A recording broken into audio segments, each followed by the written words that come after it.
à 10ª temporada do podcast da Oftalmo Expert.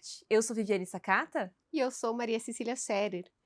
E hoje, nesse episódio, nós vamos conversar um pouco sobre a nova lei do direito do paciente. E para isso, a gente tem aqui conosco o Dr. Lucas Otsuka.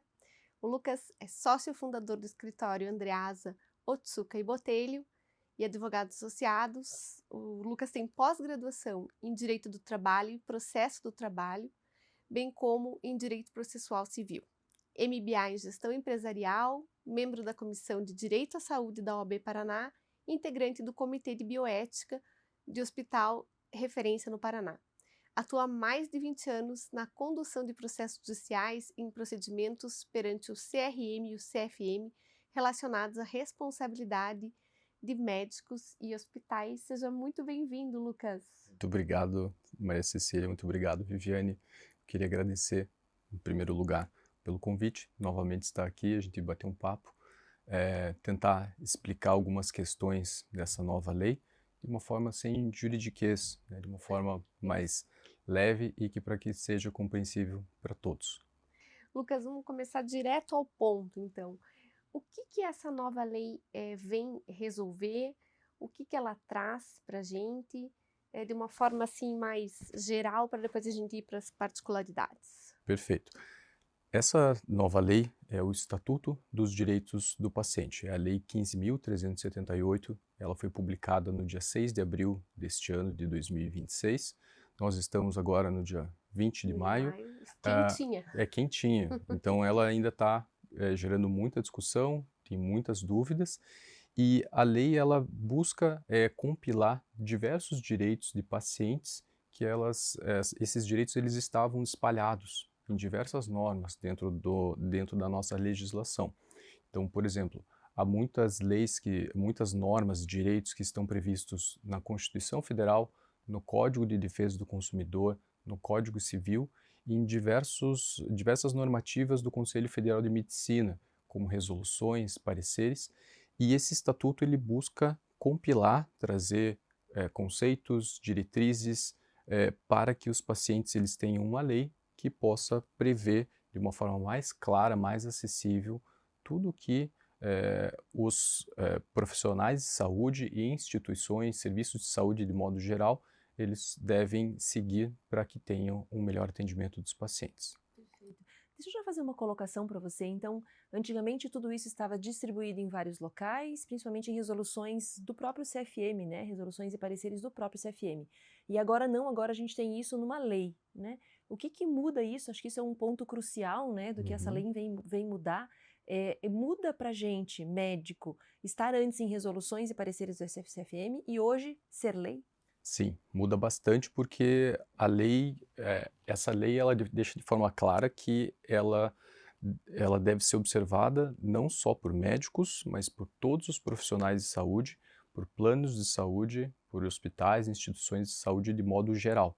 Então, e vamos imaginar o Código de Ética Médica. O Código de Ética Médica, ele é uma resolução do Conselho Federal de Medicina que foi aprovado por conselheiros do Conselho Federal, que eles não são eleitos pela população, né? Não há uma democracia direta, né, em relação a esses conselheiros, mas eles discutiram com a sociedade civil, inclusive, e estabeleceram um código, e nesse código há diversos direitos e deveres do médico em relação ao paciente, mas isso não é aplicável, por exemplo, para os planos de saúde. E agora a lei federal, o Estatuto Federal, ele deve ser observado, então, por todos esses agentes que estão dentro desse atendimento aos pacientes. Muito interessante, quer dizer que isso também traz uma ampliação de quem está susceptível a obedecer essas regras, né? Essa lei, né? Vamos dizer assim. Sim, sem dúvida. Então, agora o cidadão, o paciente, os acompanhantes, eles têm mais noção de onde procurar, de entender melhor quais são os seus direitos. Por exemplo, o termo de consentimento. O termo de consentimento, ele vem daquela ideia após a Segunda Guerra Mundial, teve o Tribunal de Nuremberg, houve várias atrocidades naquela época, e a ideia de se ter um consentimento, de se ter um acompanhamento mais próximo do paciente em relação a todos os tratamentos que vão ser feitos, então essa normatização vem sendo construída ao longo de décadas, e no Brasil, no Código de Defesa do Consumidor, que é de 1990, tem o direito à informação. O cidadão ou consumidor tem direito à informação. Só que o Código de Ética, o Conselho Federal de Medicina, por outro lado, ele entende que a medicina ela não pode ser mercantilizada. Eles não entendem o paciente como um consumidor. Só que a Justiça atendia mais o Código de Defesa do Consumidor do que o Código de Ética Médica, né? E agora, com essa lei, há muito claro que há uma necessidade de um consentimento informado, pleno, acessível para os pacientes. Então, aquele termo de consentimento que foi construído ao longo de décadas, que está no Código de Ética Médica, agora ele passa a se tornar uma obrigação legal. Muito interessante. Está aí todo o cuidado que a gente tem que tomar, né, com termos de consentimento. É como se você tivesse uma força maior agora que tudo isso está regulamentado sobre essa égide do Estatuto do Direito do Paciente. Isso. Né?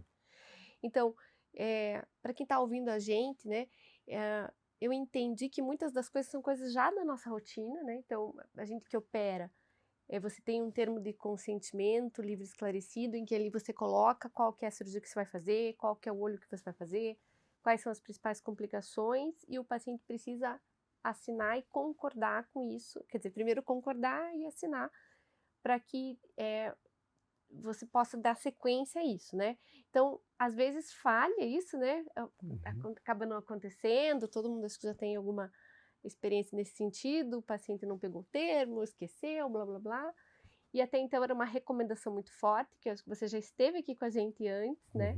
Então, e você já falou pra gente, né, que prontuário, termo, tudo, quanto mais bem documentado, né, melhor para todo mundo. Mas agora, então, você tem uma força maior nessa questão da lei, e isso pode implicar em o que pode implicar isso daí, Lu?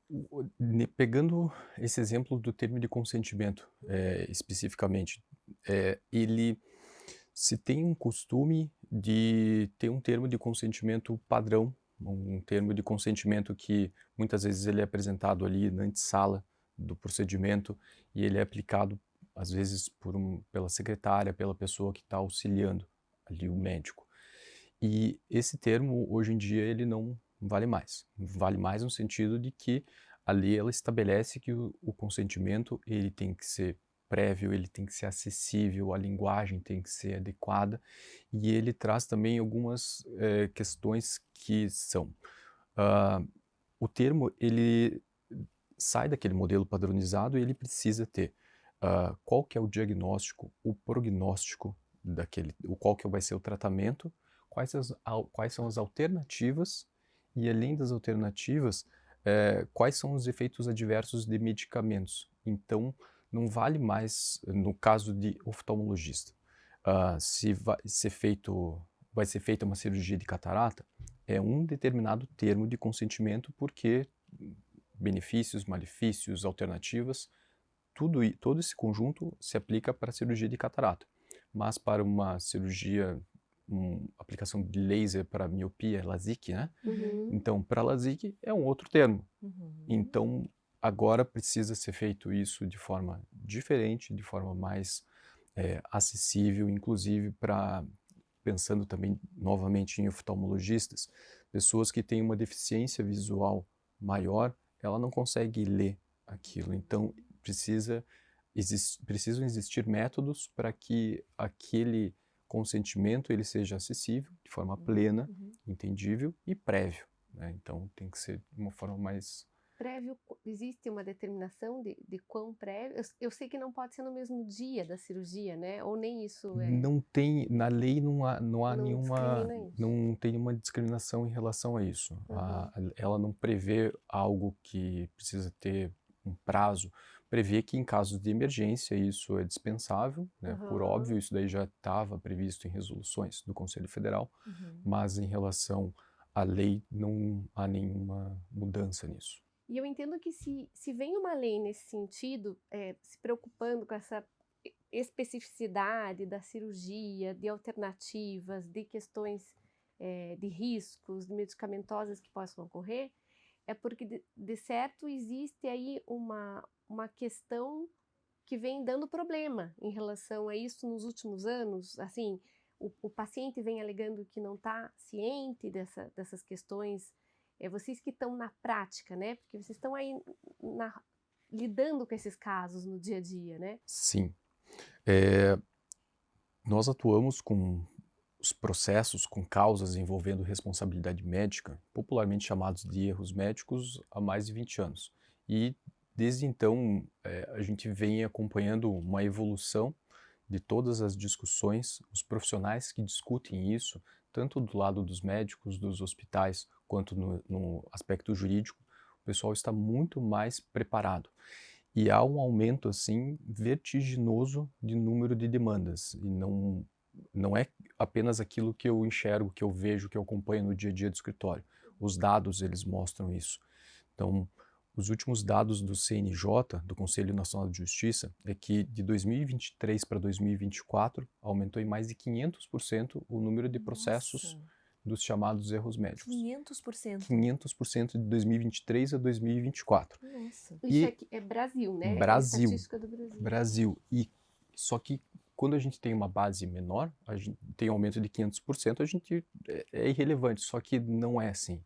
Em 2025, tivemos 91 mil processos judiciais contra médicos de hospitais discutindo os chamados erros médicos. Operadoras também? Operadoras também, só que eles podem estar nesse meio. Nós não estamos falando de ações que discutem acesso a medicamentos ou tratamentos de alto custo, nós estamos falando de processos dos chamados erros médicos. E se nós considerarmos um universo hoje de 650 mil médicos ativos e 91 mil processos, a conta grosseira que a gente pode fazer é de que a cada 100 médicos, no ano de 2025, 14 sofreram um processo.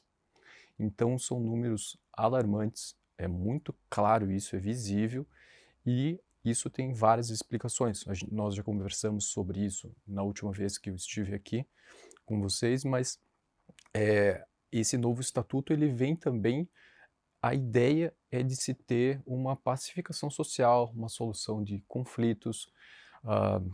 As leis, elas vêm com esse intuito, né, com um intuito benéfico. Só que esse estatuto, especificamente, eu tenho algumas reservas. Ele é muito favorável, ele compila diversos novos direitos e responsabilidades para os pacientes também, mas ele vem com muitas impropriedades. É um projeto de lei que tem mais de 10 anos, ele é um projeto de lei de 2016, então eu brinco que o pessoal do Congresso não teve nenhum cuidado de jogar numa IA para tentar fazer uma compilação do que está previsto em resoluções e em outras normas e trazer isso para o Estatuto. O Estatuto em si, eu acho que ele, tecnicamente, ele é sofrível. Assim, a construção legislativa dele, ele é sofrível, e me desculpem aqui me antecipar não, mas fazer um apontamento aqui do Congresso que nós temos hoje em dia. Eu não estou discutindo assim se é um perfil mais conservador ou mais progressista, mas é uma lei que ela tem muitas impropriedades, muitas inconsistências e que vai trazer muitas dúvidas. E essas dúvidas, até elas serem sanadas, isso vai demorar. Dentro dessas inconsistências, o que eu posso dizer? Quando nós temos um estatuto, e nós falamos, o Estatuto dos Direitos do Paciente, nós imaginamos que ali vão ter princípios, vão ter conceitos, vão ter diretrizes, e vai ser um marco legal mais robusto. E esse estatuto, ele não é assim. Então, por exemplo... É isso que eu ia te falar, você tem um exemplo para dar pra gente? Vários, assim. O ECA, que é o Estatuto da Criança e do Adolescente, ele prevê, ele conceitua o que é uma criança, o que é um adolescente. O Estatuto do Idoso, ele prevê o que é um idoso.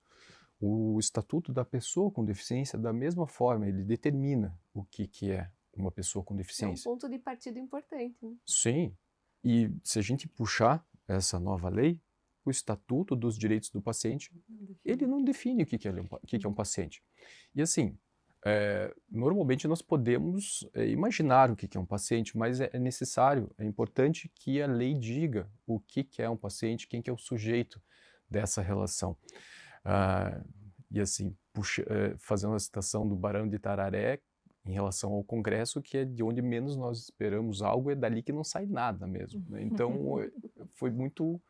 Eu acho que eles foram muito felizes na lei, mas foram muito infelizes em diversos conceitos, em diversos direcionamentos que eu acredito que faltaram. Um outro exemplo, a lei, ela previu, essa lei trouxe, então, para a lei, saindo de resolução, diversas questões, como o tema de consentimento, mas também diretivas antecipadas de vontade, que isso é bem importante, mas fala de cuidados paliativos, que isso é muito, muito, muito relevante. Só que o conceito de cuidados paliativos, eles falam mais quando é no risco de morte, quando é doença que é incurável. E a gente sabe que o conceito que nós utilizamos hoje para cuidados paliativos não é apenas em situações de doenças que elas não têm mais tratamento. Não, as pessoas elas precisam ter conforto durante vários momentos do tratamento médico.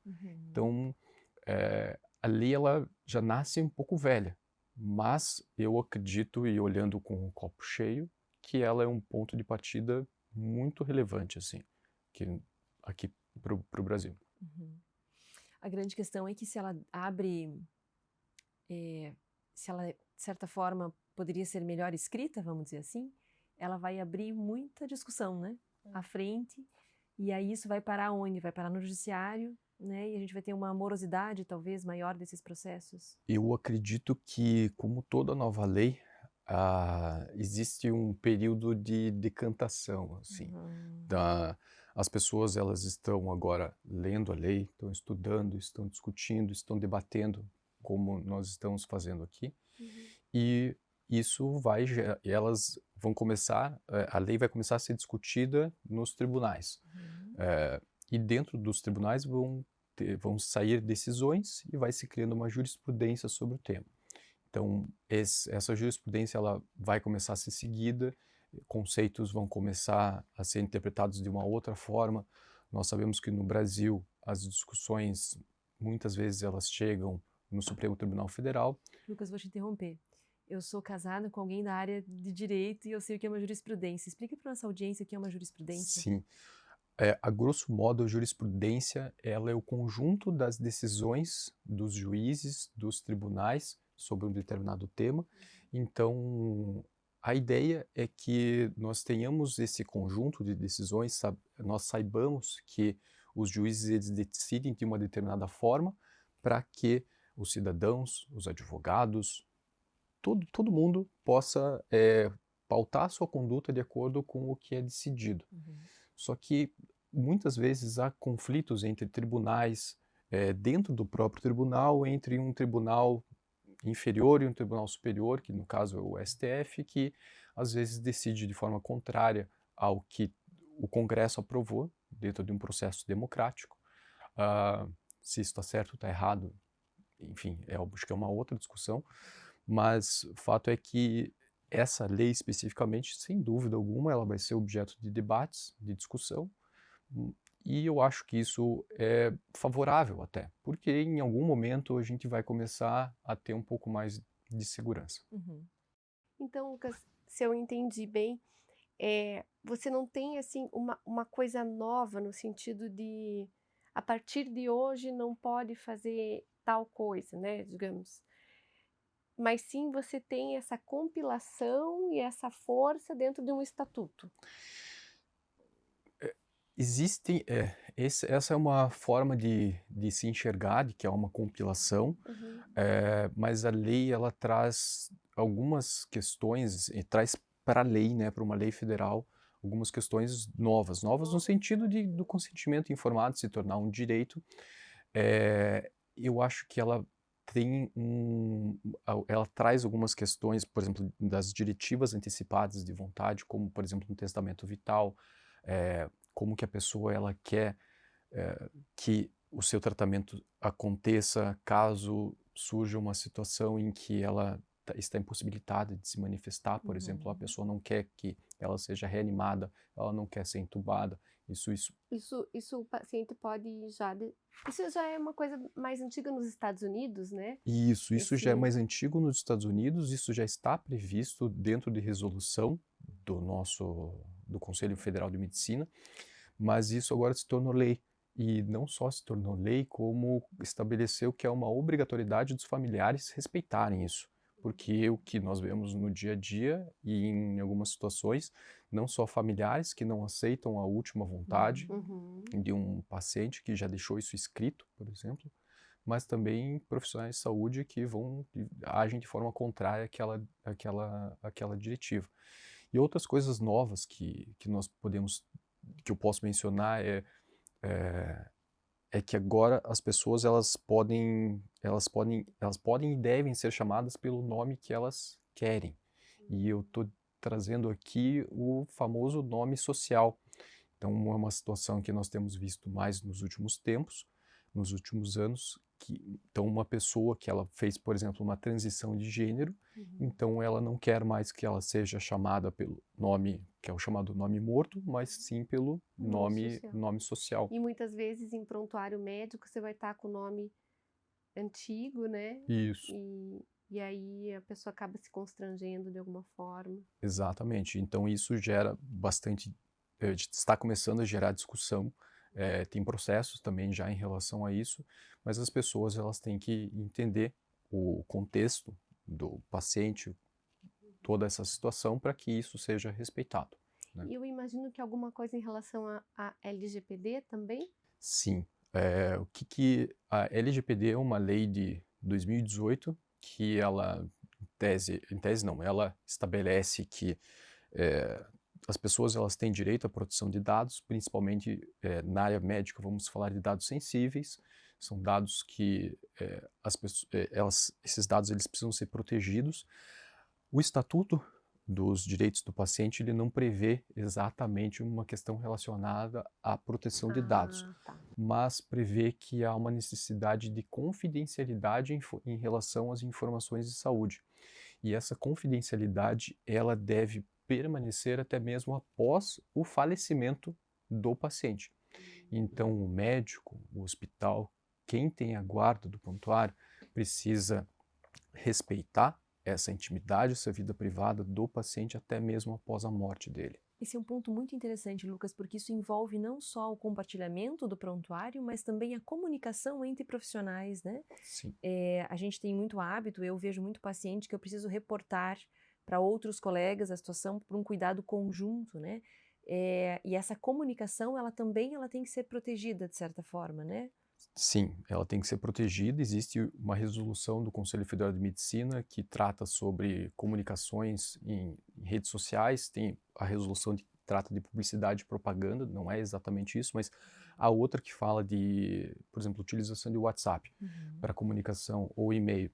O WhatsApp ele é permitido, os médicos podem utilizar, mas se recomenda que seja feito isso em grupos de médicos e não pode ter identificação de paciente, as informações elas têm que ser seguras, tem que ter confiabilidade no sistema. É difícil nós falarmos isso, né, em relação a WhatsApp, por exemplo, e outros meios de comunicação, mas isso precisa ser assegurado. E o que se recomenda agora é que seja estabelecida uma política dentro da clínica, dentro do hospital, para que tudo seja bem esclarecido com o paciente de como que as suas informações elas vão ser compartilhadas, né? Até mesmo a pessoa pode ser ou uma criança ou um idoso e deixar um responsável que também pode receber essas informações, mas você tem que ter muito cuidado nesse compartilhamento e utilização dessa ferramenta. A Associação Médica Brasileira, por exemplo, ela recomenda que o WhatsApp seja utilizado para fins mais de orientação, de agendamento de consulta, de exames, de orientação em relação a algumas questões do segmento do tratamento, mas não utilizar para fins de diagnóstico, né? Então, tem que tomar muito cuidado o que vai ser colocado ali, porque a gente sabe que a comunicação por mensagem, ela é uma comunicação, eu digo que é uma comunicação incompleta, porque nós estamos aqui presencialmente, vocês estão vendo como eu estou falando, com o tom da minha voz, como que eu estou gesticulando, então eu posso ser irônico ou sarcástico, por exemplo, em alguma fala, vocês vão perceber. Só que se eu sou assim em alguma mensagem, isso às vezes não é perceptível, isso é muito difícil. Então, uma mensagem escrita, muito menos, né? sim. Então, agora, deixa eu fazer uma pergunta. A ideia do bate-papo é ser informal e da gente poder ir fundo nas questões, né? É certo que quando eu vou me reportar, por exemplo, a um colega reumatologista sobre um paciente X, que eu pegue o telefone, que eu ligue para ele, que eu fale com ele sobre isso, de maneira que aquilo não fica gravado, vamos dizer assim, né? Agora, o WhatsApp ainda é uma ferramenta para isso, porque na prática o que acontece é que por uma questão de tempo, muitas vezes a gente pega o WhatsApp e ou escreve ou grava um áudio e manda isso, né? Qual que é a proteção? Existe jurisprudência sobre isso? Né? Acho que ainda não, né? Mas qual é a segurança que a gente tem? Eu sei que isso a gente tem que confiar aí num terceiro, né? Mas qual é a recomendação? Ligar é sempre melhor, óbvio, mas a gente pode usar o WhatsApp como ferramenta para isso? Pode. A resolução do CFM, ela não limita entre mensagem, ligação, áudio, vídeo.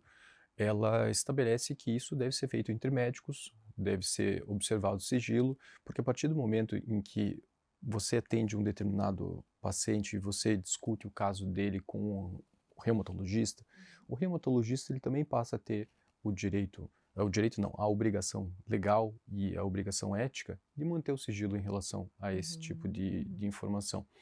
Então, permanecem todas as obrigações, isso precisa ser seguido, só que o que o estatuto ele traz um pouco, que acho que a gente pode trazer isso para a prática do dia a dia dos médicos e das médicas, é que as informações que são mais relevantes, elas precisam estar no prontuário, elas precisam ser escritas ali.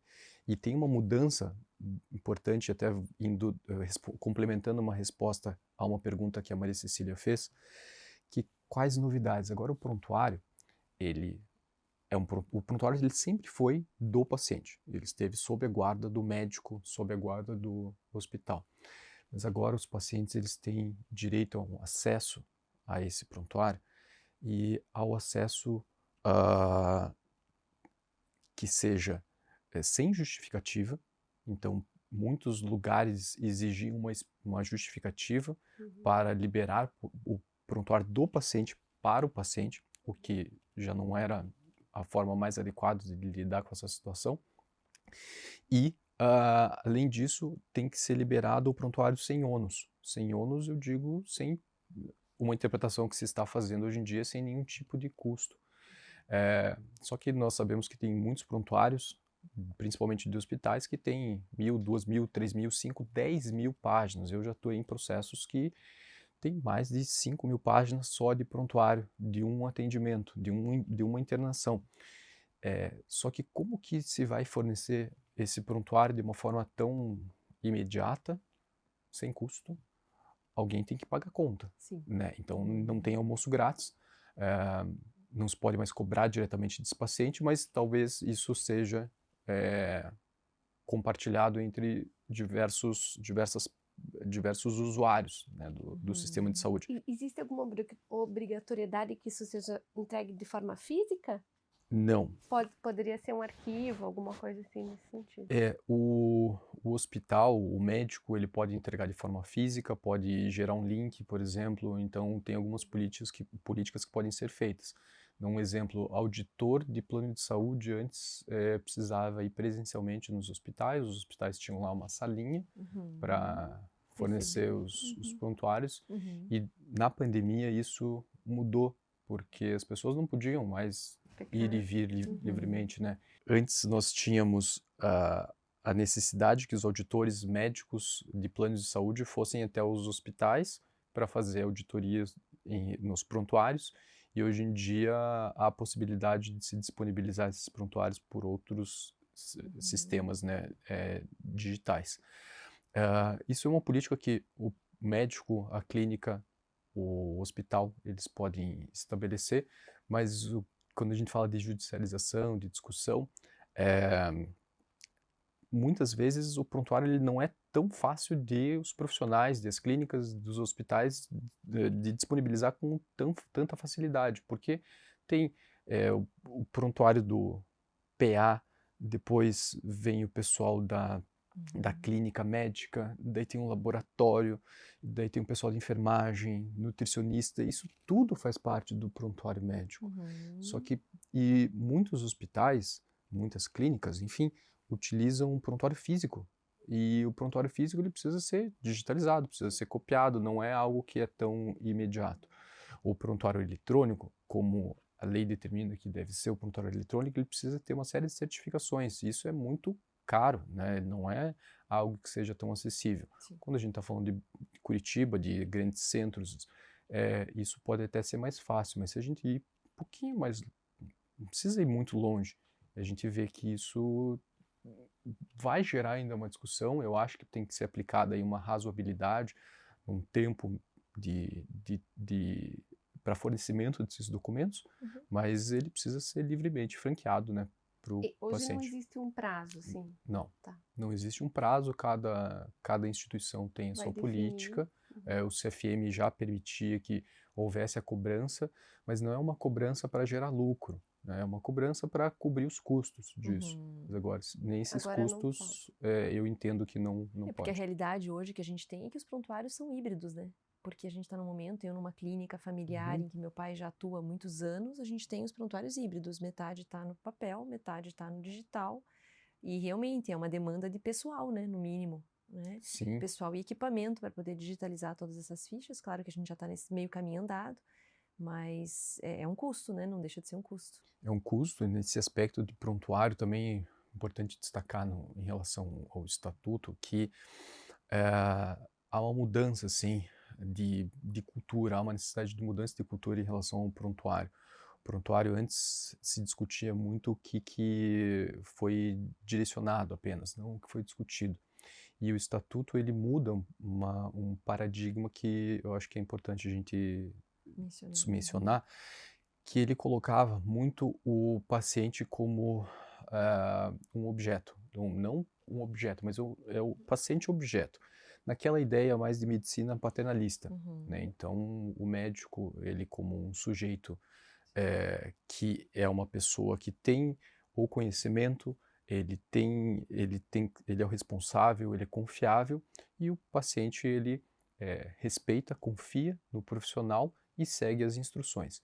E a lógica do estatuto ela é um pouco diferente, ela coloca o paciente no centro, coloca o paciente como um sujeito que ele é autônomo e que ele tem que ter conhecimento das suas próprias decisões.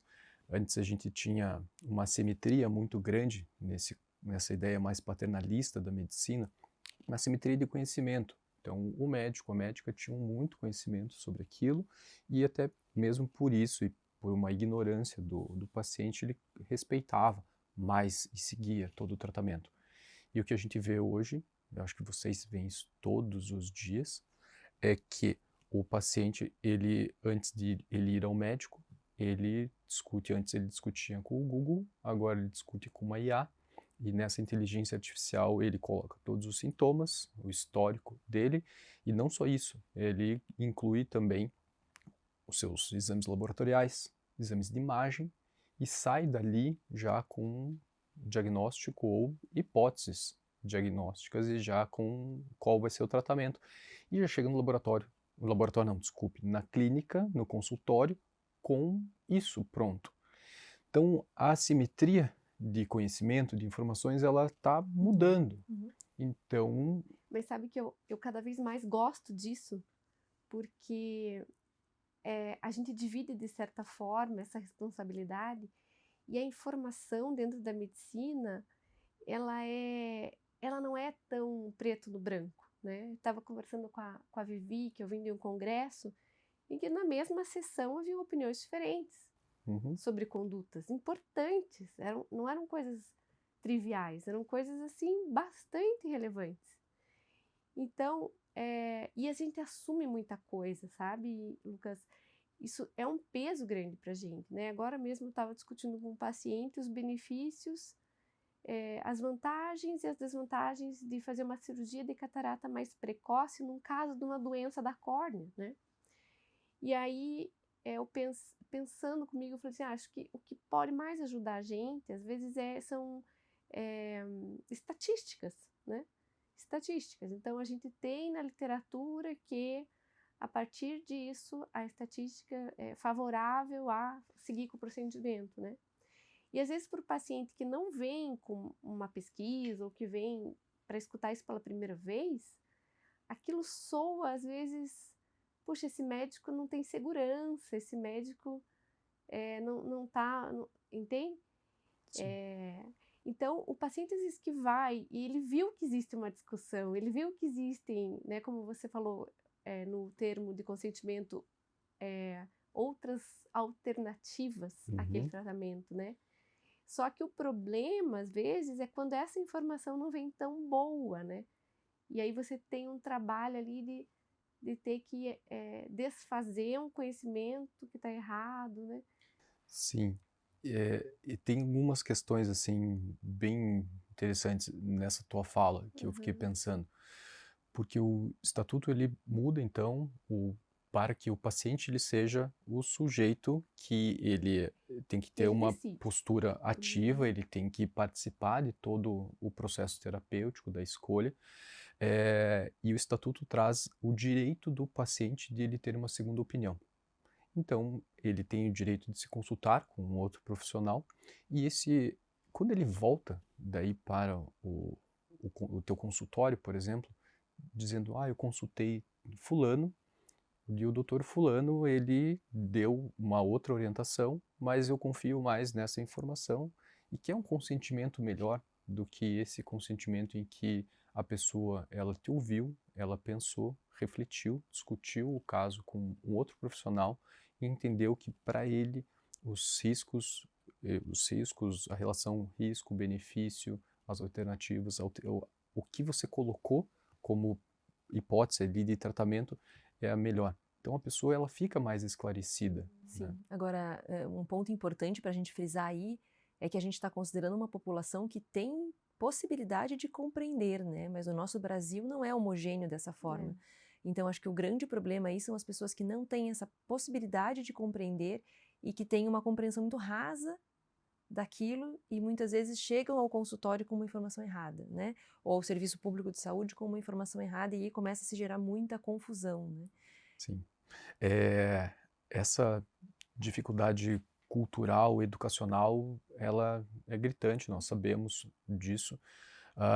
Mas eu estava vindo para cá e estava pensando numa situação que as nossas profissões elas são semelhantes em diversos pontos, assim. E, primeiro, a medicina, nem o direito são ciências exatas.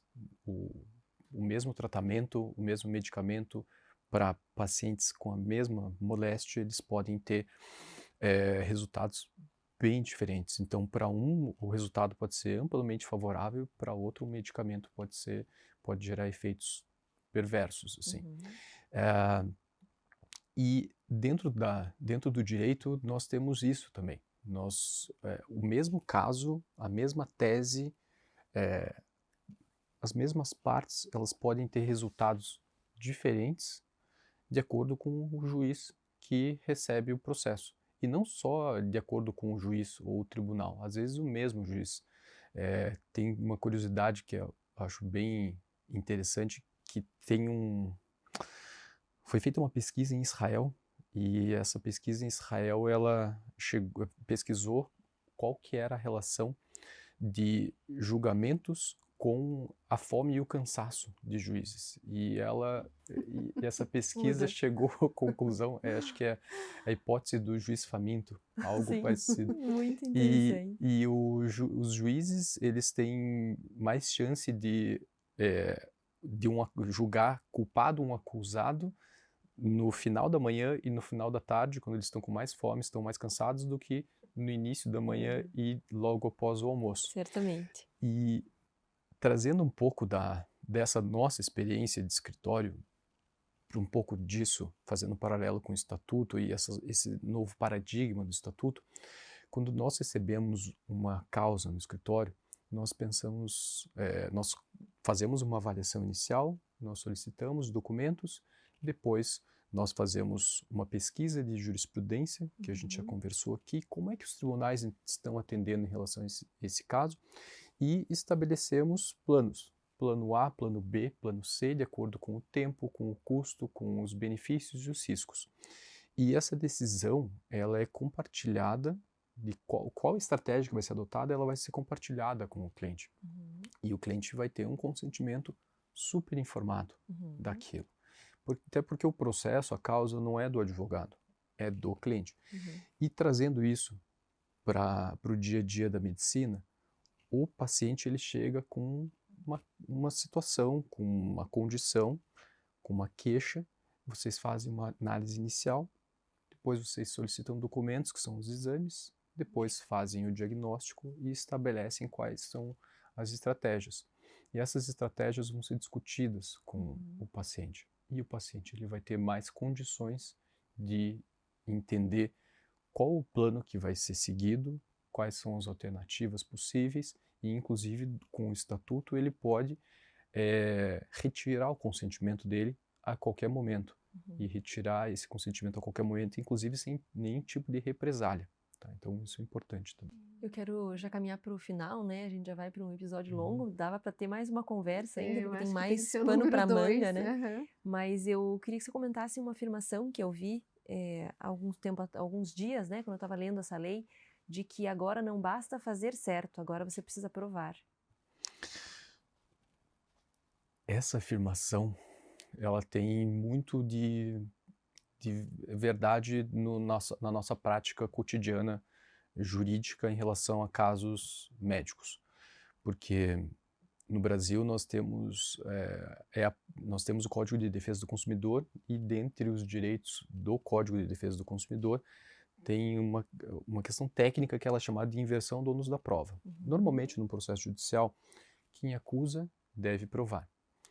E quando se aplica o Código de Defesa do Consumidor, eu não estou falando só para médico, mas estou falando para banco, para uma loja, para uma concessionária, a parte que fornece o serviço, fornece o produto, ela tem mais condições técnicas para comprovar algo do que o consumidor.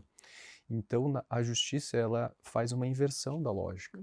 E essa inversão da lógica, assim, trocando em miúdos para os processos de erro médico, funciona assim. O paciente alega que houve algum tipo de erro. Quem deve provar que não houve erro é o médico, é o profissional.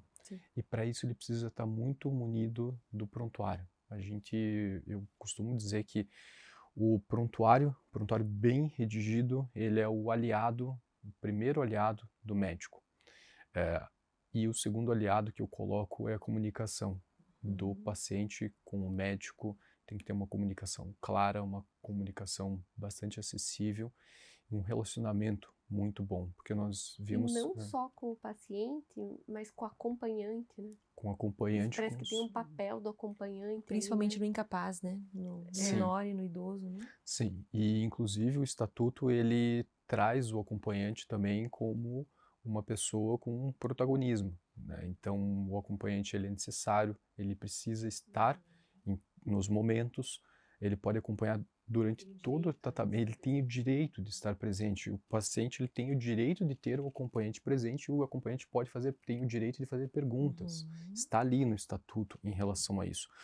Mas tem algumas questões ainda que eu acho que vão ser discutidas mais, por exemplo, o acompanhante ele não pode estar em todos os momentos, não pode estar no centro cirúrgico, não pode estar numa UTI, então tem políticas que vão ser construídas, que vão ser feitas para que isso tenha uma evolução.